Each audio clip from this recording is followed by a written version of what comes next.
There will be an election next year, but Rishi Sunak just can't get out of the bottom of the polls. And many entrepreneurs are therefore already seeking proximity to Labour leader Keir Starmer.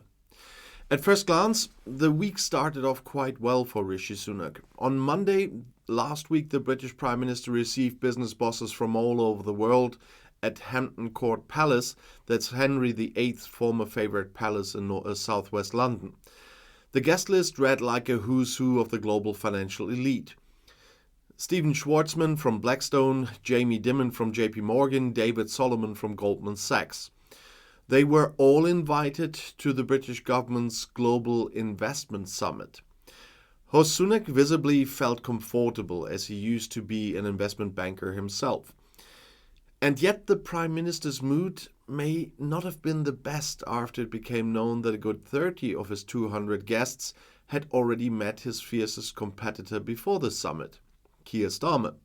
And there's a photo that shows the Labour leader in the Ernst & Young office in the City of London with the company bosses sitting in front of him at breakfast. For Sunak, the image was an affront, and what is currently happening can hardly be shown much more clearly there. The economy is preparing for a possible change of government in London. Of course, no one knows whether this will happen, but one thing is certain. Since Sunak took office in Downing Street, his Tories have been consistently 20 percentage points behind Labour in the polls. And no wonder Sunak is coming under increasing pressure.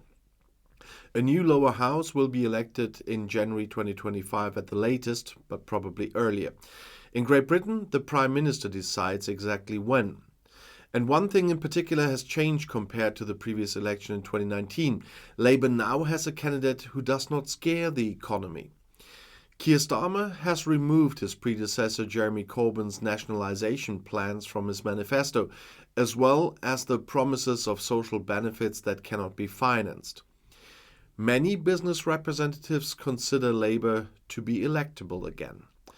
Officially, the entrepreneurs and company bosses are keeping a low profile, but the prospect of a Prime Minister Starmer is giving them all sorts of things to talk about.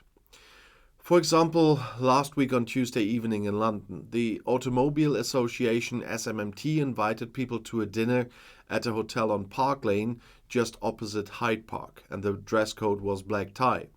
There was time for small talk at the reception before dinner. A car executive who did not want his name quoted said, "Let's see what happens in Westminster next year. You have to prepare for everything, and that includes establishing communication channels with Labour." What a possible Prime Minister Starmer means for the car industry is not yet clear, but the industry is already trying to find out what could lie ahead. Just in September, Sunak caused a lot of unrest with his decision to postpone the ban on the sale of new petrol and diesel cars from 2030 to 2035. It has deprived the industry of what it urgently needs, planning security. And they hear from Labour that Starmer wants to reverse Sunak's decision if he wins the election. And the car manager sees it this way. We may have to prepare for another U-turn. And nobody can know what is coming, but well, that's how it was after Brexit, he says. And the picture with his shrugging shoulders said everything. Well, Brexit, most Brits can no longer hear the B word, and neither does Chris Hayward. He's the policy chairman of the City of London Corporation and is essentially responsible for ensuring that the British capital remains Europe's most important financial centre. And Hayward welcomed people in his office at the Guildhall in central London when he was interviewed, and he said the B word has to go. The separation from the EU was painful, but it's now important to rebuild trust, and from Hayward's perspective, things have improved since Sunak became Prime Minister. But there is still a lot to do, especially in areas where there could be greater collaboration, be it in AI or green finance. And when Hayward talks about the state of his country, he sometimes sounds like the Prime Minister. He says that high inflation is not just a British problem, but a global one. He doesn't say that inflation at 4.6% is not as high in any G7 country as it is there. But Sunak also follows this motto. And at his investment summit at Hampton Court Palace, he painted the present and the future in the most beautiful colors as we know it from him. The Prime Minister promoted a new visa that would allow graduates of the world's top 50 universities to move to Britain with their families for 2 years. There's nothing like this anywhere else in the world, and it says everything about our innovation, growth, and entrepreneur-friendly philosophy, he says. And to the assembled business elite, he said, "This is the opportunity that exists here in Great Britain, and that is why you should believe me when I say that this is the best country in the world to invest and to do business with." Yeah. So that's what it sounds like, the sales pitch of a prime minister who used to raise money for hedge funds. The only problem is that potential interested parties don't know whether they can really buy into Sunak's cosmopolitanism. When the latest immigration figures were published last week, the prime minister sounded completely different. "The numbers are too high," he said, and promised to do everything he could to ensure that fewer people came into the country in the future, including through legal channels.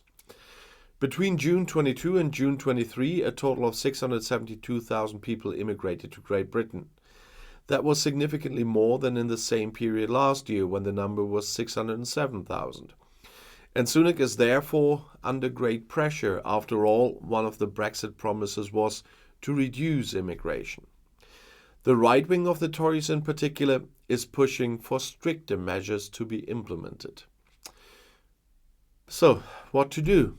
Well, they say that they will work on it, but a week ago a campaign study was published that was called The British and the Economy, and they came to the conclusion that politics simply cannot please people, and the majority of those surveyed were in favor of higher public spending, but at the same time in favor of reducing national debt.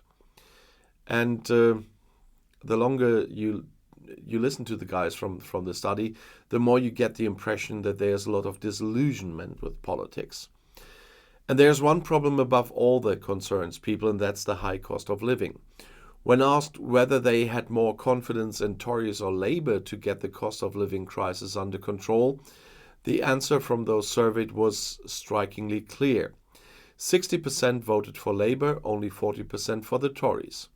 And in the polls, the opposition Labour Party is far ahead of the governing Conservative Party. With the appointment of David Cameron as Foreign Secretary, Prime Minister Rishi Sunak, who indeed is under pressure, has certainly achieved a coup, and this bold move suggests the outlines of the strategy with which the British Conservatives will enter the 2024 election year. What assessment of the situation led Sunak to make this personnel decision, and can the risk pay off here? What issues does the party focus on? Will the Tories be able to turn things around in time? Or will the torturous process continue for the ruling party in low polls until the election? The next general election, as I said, in the UK must be held no later than January 2025. Until then, the Dissolution and Calling of Parliament Act allows the Prime Minister to call new elections at any time. And this is generally expected to occur in October or November 2024.